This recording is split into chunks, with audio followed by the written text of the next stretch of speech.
자, 교과서 65쪽 자료의 분석에 대해서 우리가 공부를 시작하겠습니다. 오늘 우리가 배워야 되는 학습 목표죠. 자료 분석의 필요성을 이해할 수 있다. 두 번째, 빅데이터의 개념과 빅데이터 기술의 중요성을 이해할 수 있다. 자료 분석을 통해 얻는 정보의 가치를 구체적인 사례를 통해 이해할 수 있다. 결국 우리가 자료를 분석하고 그 분석한 자료에서 어떠한 그 정보 가치를 얻고 그걸 통해 그 어떤 문제를 해결할 수 있는지를 공부해 보는 시간이라고 보겠습니다. 우리가 일상에서 가장 흥미로우면서도 또 고민도 많이 하는 이제 이런 게 있습니다. 여기 동기유발에서 보면 내가 남학생이라면 혹은 뭐 여학생도 상관이 없습니다. 나라면 그죠? 원하는 옷을 사기 위해서 어떤 자료와 정보가 필요한지 이야기해보고 그러니까 자료 분석을 통해 얻는 정보의 중요성에 대해서 이해할 수 있도록 한다라고 했습니다. 한번 살펴보도록 하겠습니다. 아, 옷을 사려면 어떤 정보가 필요할까요? 옷을 산다는 것 자체만으로도 굉장히 기분을 설레게 하잖아요. 선생님은 옷 사는 게 굉장히 좋더라고요. 늘 우리가 한정된 재화, 여러분 이제 뭐 경제 시간이나 뭐 가정 시간에 배웠을 거예요. 돈이 한정돼 있으니까 마음껏 못 사는 거지. 나에게 돈이 충분하다면, 그러니까 옷 사는 일은 굉장히 기쁘고 또 우리를 행복하게 하잖아요. 자, 이제 옷을 사는데 잘 사야 되겠습니다. 그쵸? 아무거나 막 사면 안 되잖아요. 근데 정말 고민을 하고 옷을 사왔는데도 또 여러 번 입어보고 사왔음에도 불구하고 어떤 때는 옷걸이에 걸어두고 여러 번 입었다가 그냥 말고 이런 경우도 있어요. 이런 것은 옷을 잘못 산 거죠. 그러니까 충분히 자기에 대한 분석이 부족했고 그리고 선택도 잘못한 결과다라고 보겠습니다. 그러면서 이제 한정된 나의 재화, 예산이 잘 그렇게 소비가 된 거잖아요. 무의미하게 소비되는 결과를 가져온 것 같아요. 자, 이제 여러분은 옷을 산다면 어떤 걸 고민을 하나요? 뭐 최신 트렌드, 뭐 인기 브랜드, 색상, 사이즈, 뭐 이런 여러 가지 이제 고민이 될 것 같습니다.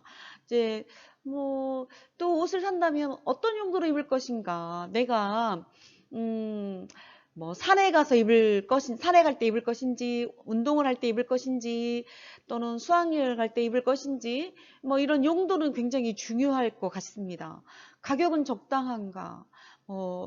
우리 예산, 부모님이 여러분에게 주는 용돈, 이거는 한정돼 있잖아요. 그 다음에 어떤 계절에 어울릴까요? 뭐 계절적인 것도 우리나라는 사계절이 뚜렷하기 때문에 사계절 옷이 다 있어야 되잖아요. 그러면서 그 디자인도 굉장히 그 발달한 측면이 있겠고 개인적으로는 사계절 옷을 다 사야 되니까 사실 경제적으로 만만치 않습니다. 우리 가족이 4명이다. 그럼 4명이 다 사계절 옷을 다 산다. 뭐 돈도 많이 들어갈 거 아니겠어요? 또 유행도 그렇고 만약에 우리나라의 계절이 여름만 있다. 그럼 여름 옷만 사면 되잖아요. 아마 옷값이 4분의 1로 줄어들 거예요.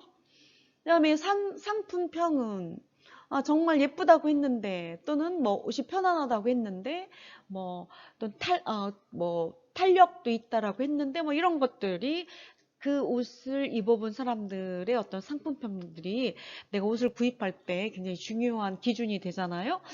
자, 어디에서 구입할 것인가? 온라인 쇼핑센터에서 구입할 건지, 백화점에 갈 건지, 아니면 우리 집 옆에 있는 그 가게를 갈 건지, 이런 여러 가지 그 구입할 장소도 중요하겠네요. 누구랑 사러 갈까요? 여러분은 대체로 누구랑 가나요? 엄마랑 가나요? 어, 또는 뭐 친구랑 갈 수도 있겠고요. 그 옷을 사러 가는 그 대상도 뭐 중요할 것 같습니다. 가격 비교는 어디서 할까? 뭐 이거 이외에도 굉장히 다양한 변수들이 내가 옷을 사는데 고민을 하게 되고 그런 고민들을 통해서 다양한 정보들을 자료를 수집을 하게 될 것 같습니다. 그리고 최종 결정을 하겠죠. 이번에는 내가 수학여행을 여러분 미안해요. 여러분 수학여행 못 가죠. 못 갈 것 같아요. 이 상황으로는. 근데 이제 예를 들어서 소풍을 간다. 2학기는 소풍 가겠죠. 혹시 모르겠어요. 2학기 수학여행 갈 수도 있고. 여러분 상황을 잘 몰라서 선생님이 이제 횡설수설하네요. 미안해요. 근데 이제 내가 어떨 때 입을 것인지 정해졌다면 나는 온라인에 가서 이렇게 여러 사람들의 상품평을 보고 내가 가지고 있는 용돈에 맞춰서 구입을 해야 되겠다라고 결정을 해볼 수 있을 것 같습니다. 이런 것들이 전부가 다 우리 일상에서 이루어지는 자료의 분석이라고 생각하면 되겠죠. 우리가 왜 자료를 분석해야 할까요? 과거에는 저장할 공간도 부족하고 또 어떤 데이터가 있다 하더라도 처리 비용이 굉장히 비쌌습니다. 또한 데이터가 있더라도 분석할 수 있는 기술이 없어서 버려졌던 자료들이 오늘날 그 정보기술의 발달로 그러니까 소중한 그 자료 분석의 대상이 되고 있습니다. 아울러서 그 방대하고 다양한 유형의 자료와 이를 처리하는 새로운 분석 기술들은 자료 속에 숨어져 있던 어떤 가치들을 찾아내서 우리 인류에게 새로운 통찰력을 제공해주고 있죠. 또한 오늘날에는 워낙에 문제들이 단순하지 않고 복잡 다단합니다. 한 가지만으로 분석하고 문제를 해결하기 쉬운 것이 거의 없다는 거죠. 그래서 여러 사람들의 그 의지를 모아서 그런 자료들을 분석해서 또 결과를 도출하는 그러한 과정들이 많이 이루어지고 있습니다. 그런 부분들에 대해서 한번 다음 슬라이드에 나오는 그림을 보고 설명을 이어서 하겠습니다. 자료 분석을 통한 상황 인식과 가치 창출이라는 소중한 결론을 얻기 위해서 우리는 자료의 형태에 대해서 잘 알고 있어야 되겠습니다. 자료의 형태는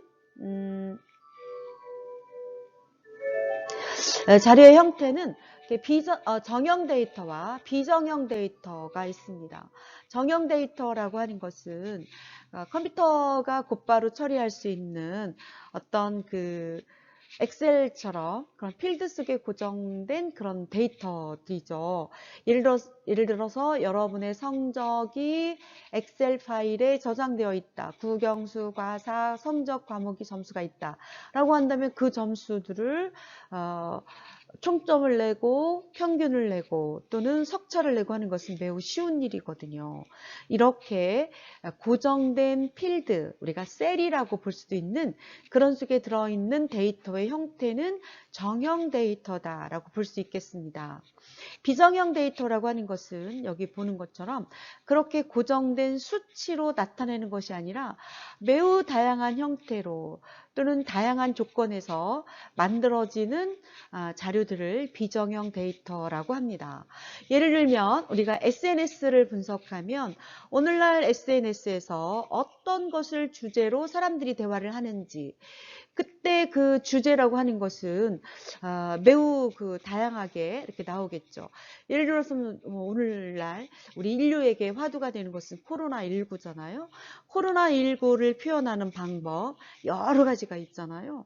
그리고 각 나라마다 조건, 상황 이런 것들이 다르죠. 그러니까 이런 것들이 SNS를 통해 돌아다닐 때 사람들은 어떠한 인식을 하는지 그러니까 궁금할 수 있습니다. 근데 이런 비정형 데이터들도 우리가 자료다라고 볼 수가 있겠습니다. 선생님이 어제 신문을 봤는데요. 코로나19가 우리 이제 사람들에게, 인류에게 닥쳤을 때 처음에 느끼는 감정, SNS의 데이터를 분석했더니 처음에 느끼는 감정은 공포였답니다. 사실 선생님도 굉장히 공포스러웠거든요. 그러다가 시간이 지나면서 지금 최근에 들어서는 슬픔이라는 것이 더 많이 표현이 되고 있대요. 그러니까 코로나19가 처음 인류에게 부닥쳤을 때는 공포스러웠는데 시간이 지나면서 아직까지 우리가 그거를 해결하고 있지 못하잖아요. 그래서 우리가 이렇게 만나지 못하고 이렇게 이제 온라인으로 수업을 하고 있는 또는 소중한 사람들과 이별의 경험이 있다든지 또 순간 사람을 만나고 싶은데 못 만나기도 하고 이제 이런 상황이잖아요. 이제 이런 것이 오랫동안 누적이 되면서 사람들의 감정은 슬픔을 더 많이 표현하고 있다라고 빅데이터가 분석을 하는 것을 봤습니다. 이런 것들은 전형적인 비정형 데이터다라고 볼 수 있겠습니다. 그리고 이러한 정형 데이터와 비정형 데이터를 분석할 수 있어야 되겠습니다. 분석하는 기술은 각자의 기준에 따라서도 다르고 어떤 프로그램을 쓰느냐에 따라서도 다를 수 있습니다. 그러니까 이렇게 분석을 통해서 우리는 이런 데이터를 어떻게 활용할 수 있느냐면 감정을 인지하죠. 아까 선생님이 얘기했죠. 공포에서 슬픔으로. 그러면 지금은 코로나19라는 뉴스를 전달하면서 그 슬픔을 위로할 수 있는 그러한 어떤 것을 소개하는 것이 필요하겠네요. 텔레비전이 막 무작위로 막 공포를 조장하는 것이 아니라 그런 슬픔을 위로하는 또는 관계를 파악할 수도 있겠고요. 이상현상을 감지하기도 하겠습니다. 또 그런 것들을 통해서 가까운 미래를 예측할 수도 있겠죠. 또는 상황을 분석하고 기회를 창출하는데 활용이 될 수도 있겠습니다. 또 어제 선생님이 이제 신문에서 이제 그 내용을 봤어요. 미국은 현재 코로나에서 가장 많은 사람들이 감염이 됐고 사망자 수도 가장 많습니다. 그런데 똑같은 그 트럼프 행정부에 있음에도 불구하고 현재 상황이 지났을 때 미국의 경제는 어떻게 되겠느냐라고 분석하는 것이 다르더라고요. 그래서 트럼프 대통령의 최측근인 한 비서관은 8월이면 우리나라 미국의 경제죠. 미국의 경제는 뭐 매우 빠르게 회복을 할 것이다 라고 분석을 했습니다. 그러면서 국민들에게 이제 희망을 주겠죠. 그런데 지금 현재 트럼프 대통령의 행정부의 재무장관, 그러니까 재무장관은 경제를 담당하는 장관이잖아요. 이 재무장관은 매우 비관적으로 분석을 했습니다. 현재 그 실직자들이 너무 많고 그래서 이 경제 문제를 다운이 된 경제를 다시 회복하는 데는 매우 오랜 시간이 걸릴 것이다 라고 비관적인 전망을 내보였습니다. 그래서 이런 분석 기술이라고 하는 것은 똑같은 데이터를 놓고도 사실 그 상황을 해석하고 결론을 도출하고 하는 데는 다르게 적용이 될 수도 있다라고 하는 것을 알 수도 있겠습니다.